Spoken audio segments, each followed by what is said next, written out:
हर हर महादेव, जय श्री कृष्णा। अभी हमारे कुछ भक्तों का फ़ोन आया था, गुरुजी कुछ आप शिव पुराण करते हो और अब इस समय गणेश जी के उत्सव चल रहे हैं, तो कुछ गणेश जी की भी कुछ प्रवचन, कुछ कथा आप भेज दीजिए। आपके दर्शन भी हो जाएंगे और प्रवचन भी हो जाएंगे। तो भक्तों का भाव पूरा करने के लिए हम अपनी टूटी फूटी वाणी से कुछ गणेश जी के जन्म की कथा, गणेश जी का पूजा करने से, उनका गुणगान गाने से हमको क्या मिलता है, तो वो सब कुछ हम आपको सुनाएंगे। गणेश जी का जन्म कैसे हुआ। एकस्मिन्नेव काले च जया विजया सखी पार्वत्या च मिलित्वा वै विचारे तत्वरभत। एक बार किसी समय पार्वती की सखी जया और विजया विचार कर रही थी कि देवी पार्वती अपना कोई अलग गण बनाए, अलग गण, क्योंकि रुद्रस्य च गणा सर्वे, रुद्र के सारे गण, शिव जी के सारे गण शिवस्य आज्ञा परायणा, शिव जी की आज्ञा में रहते हैं। तो उन्होंने अपनी सखी से कहा कि अपना कोई गण अलग बनाइए। तब पार्वती जी कहने लगी कि जब विवाह हो जाता है तो पति की हर वस्तु पर पत्नी का अधिकार होता है, तो उन गणों पर भी मेरा ही अधिकार है, अलग बनाने की क्या आवश्यकता है। लेकिन किसी समय पार्वती जी स्नान कर रही थी। उस समय नंदी जी द्वार पर बैठे थे और शंकर भगवान आए, ये कथा आपने सुनी है। नंदी जी को डांट करके और वो अंदर प्रवेश कर गए। तुरंत पार्वती जी लज्जित हो गई शिव जी को अंदर देखकर, क्योंकि स्नान कर रही थी। लज्जित होकर के खड़ी हो गई और विचार करने लगी कि मेरा कोई वास्तव में अलग से गण होना चाहिए। जरा विचार करो, शंकर भगवान उनके पति हैं और पति से क्या, पति क्या नहीं जानते, पति से कोई लज्जा नहीं करनी चाहिए। फिर भी एक सनातनी देवी पति के सामने निर्वस्त्र भी नहीं हो सकती। सनातनी देवी है, वो ज्ञान देती है। सनातन धर्म कहता है कि स्त्री के अंदर थोड़ी लज्जा होनी चाहिए। ये कथाओं से ही तो हमको कुछ ज्ञान मिलता है, जबकि वो तो अपने पति हैं। लज्जित हो गई। तब विचार करने लगी। विचार रहती च सा देवी, देवी ने विचार किया, बपुसो मल संभवम, अब तो मुझे अपना कोई अलग गण बनाना चाहिए। विचार किया। तब उन्होंने क्या किया, उन्होंने उबटन किया अपने शरीर से। पहले तो उबटन ही किया करते थे। पहले ये कहाँ थे इतने बढ़िया बढ़िया लक्स साबुन, हम तो नहीं जानते, लेकिन आप देखो कितने चेहरे को सजाने में, संभालने में कितना पैसा खर्च कर देते हैं आजकल ब्यूटी पार्लर पे। एक काली से काली भद्दी लड़की भी उसमें ऐसी जवान दिखती है। लेकिन पहले ये सब कुछ नहीं था। पहले तो उपटन ही किया करते थे।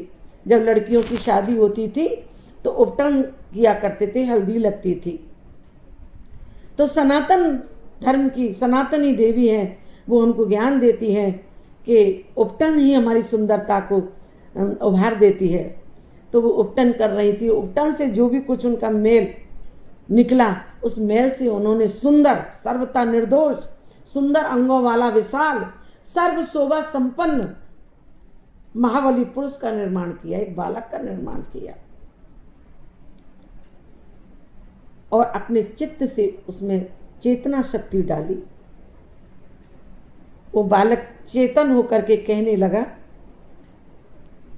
आपका क्या काम है और मेरा नाम क्या है। तब पार्वती जी ने उसका नाम गणेश रखा और बेटा तेरा नाम गणेश है, तुम मेरे द्वारपाल बनो, तुम मेरे द्वारपाल बनो। और एक लाठी हाथ में दे दी। क्या? एक लाठी। अब आप सोचेंगे लाठी क्यों दी? आप जरा विचार करो, जितने भी देवता हैं, भगवान तो एक ही है, लेकिन भगवान कृष्ण के हाथ में सुदर्शन चक्र,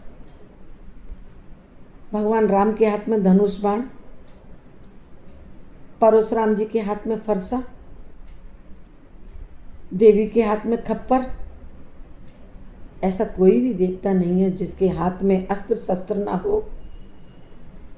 तो पार्वती जी ने भी एक लाठी हाथ में दे दी। एक समय वो स्नान कर रही थी और द्वार पर बिठा दिया गणेश जी को, लाठी लेकर के बैठ गए। उसी समय शिव जी चले आए। बोलो शंकर भगवान की जय। गणेश जी ने बिना पहचाने ही रोक दिया, अंदर नहीं जाओगे आप,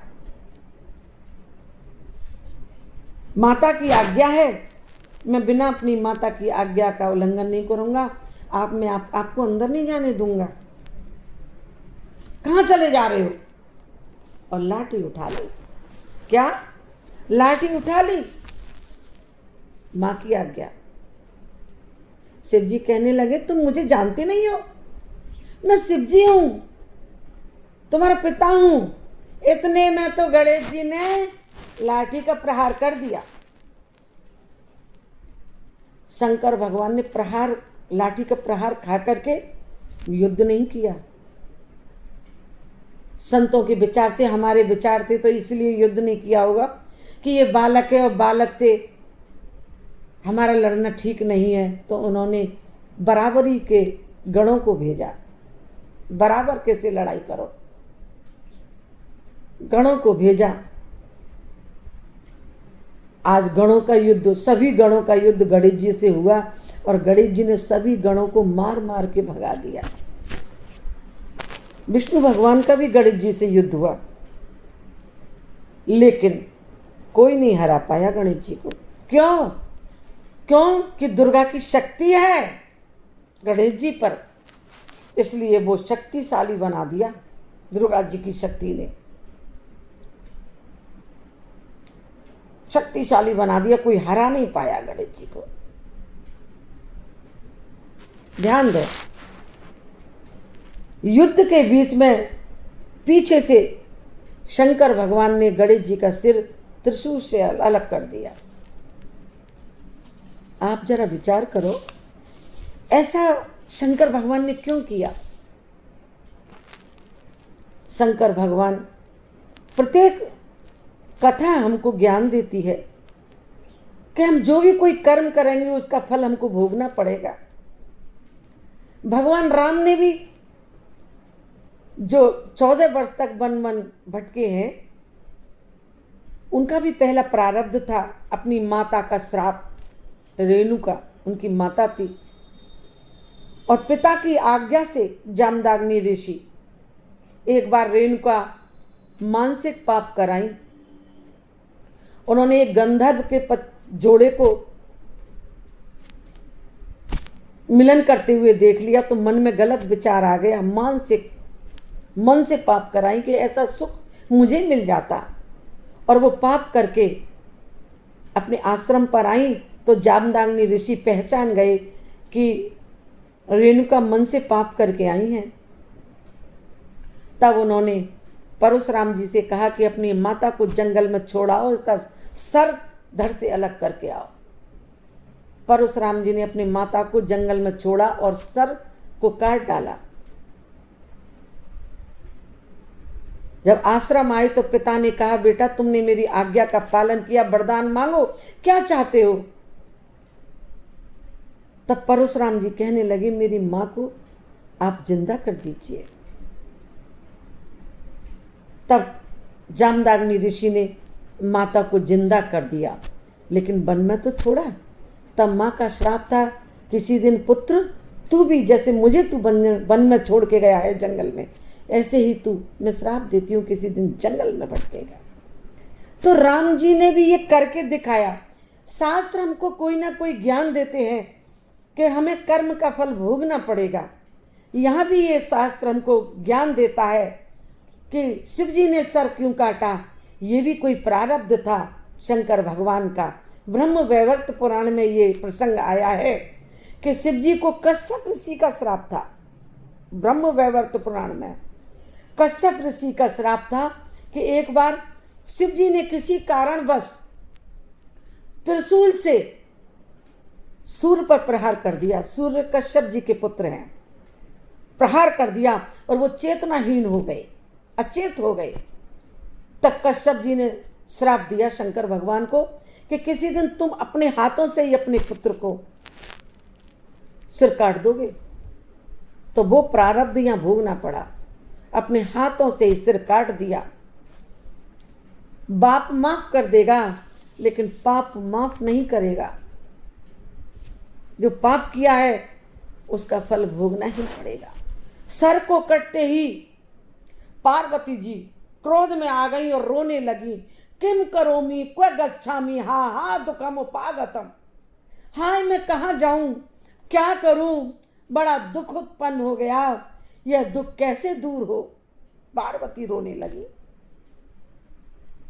सभी देवताओं ने, गणों ने मिलकर के मेरे पुत्र को मार डाला।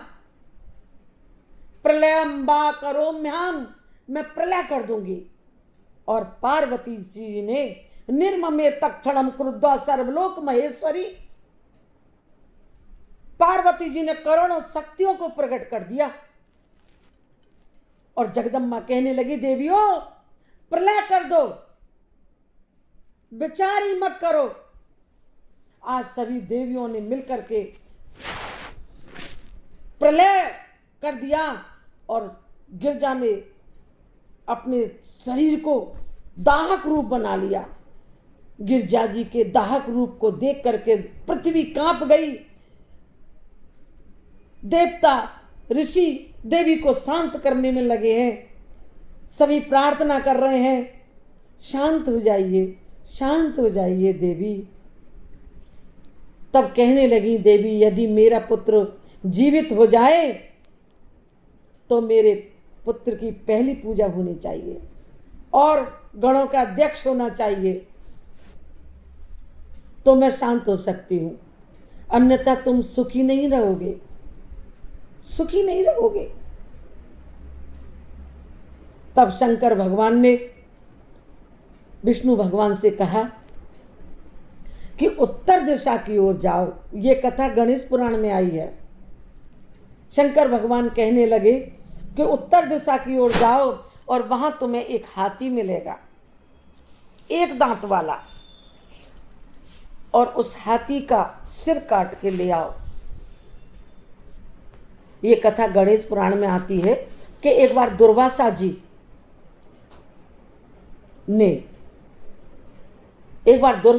ने इंद्र को पराजित के पुष्प दिए। हमारी हिंदी भाषा में पराजित को हार श्रृंगार बोलते हैं, शायद हार श्रृंगार के फूल, जिसका छोटा सा सफ़ेद फूल होता है, 5 पत्तियों का छोटा सा, और नीचे ऑरेंज की डंडी होती है, जैसे हमारी चंदन की डंडी है। वो थोड़ा डार्क होता है, यूँ समझ लो जैसे हमारा ये भगवा, छोटी सी पोली डंडी होती है।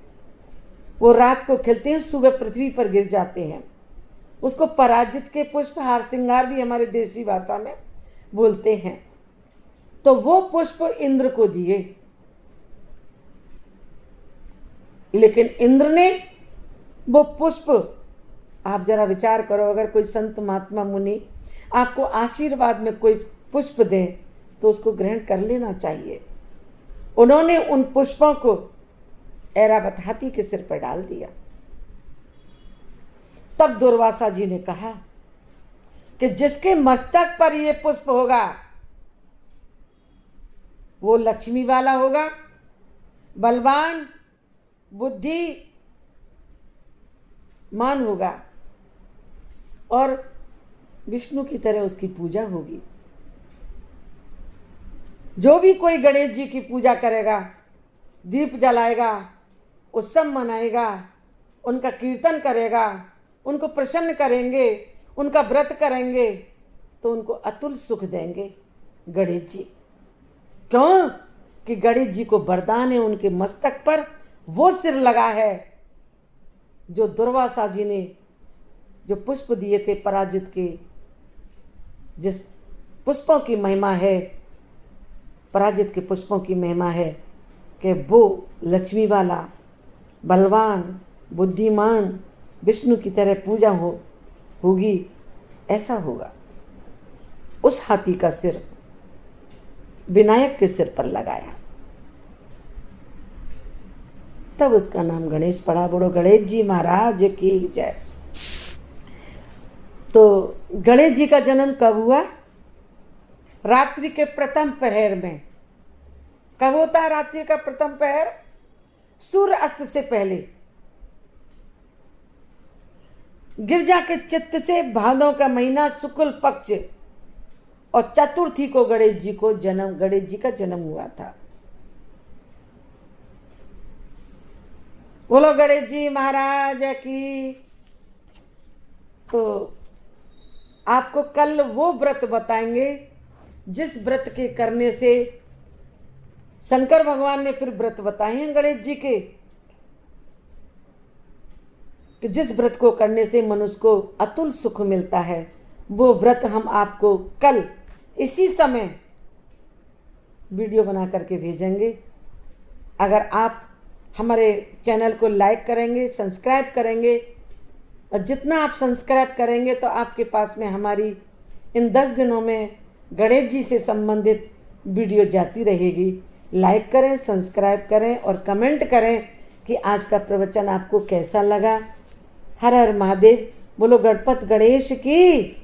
ओम गजाननं भूतगणाधिसेवितं कपिस्य जम्बू फलचारुभक्षणं उमासुतं शोक विनाशकारकं नमामि विघ्नेश्वर पाद पंकजम। बोलो गणेश जी महाराज की। बोलो गुरुदेव भगवान की। बोलो आज के आनंद की। जय जय श्री राधे श्याम। सभी भक्तों को पुनः हर हर महादेव।